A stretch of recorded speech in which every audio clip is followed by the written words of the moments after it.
পেট নিয়ে পাশে ধরছে গে। ওই তুই পাশে ধরতেছিস তাই মুখ করতেছে গে।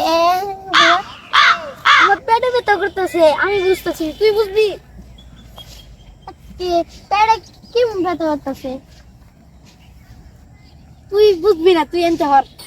এবার তুই এই হ। আরে। নৌজি ঈদ খাইছিলাম, তাইলে পেটে অনেক ব্যথা করতেছে। কি সুইট খাইছস? ই কি দিয়া খাইছস? কে গোস্ত দিয়া? তোর এত বড় সাহস, তুই কার মাসি পারমিশনে তুই ঈদ খাইছস? এই বেটা, ঈদ খাইতে আমার পারমিশন লাগে? কে তুই ঈদ খাই ফেলাইছস? যদি আমি পরের বছরে ঈদ না পাই তোর ভেজাল আছে। তুই ঈদ পাইবি না মানে? তুই তো ঈদ পাইবি। কে তুই না করলি, তুই একদিন ধরে খাই ফেলাইছস ঈদ, তোর তো ঈদ তো তোর পেটে। আচ্ছা। আমি পাবো কেমনে? তুই কত ভাত খা মানে ঈদ খাওয়া? ও এবার বুঝছি।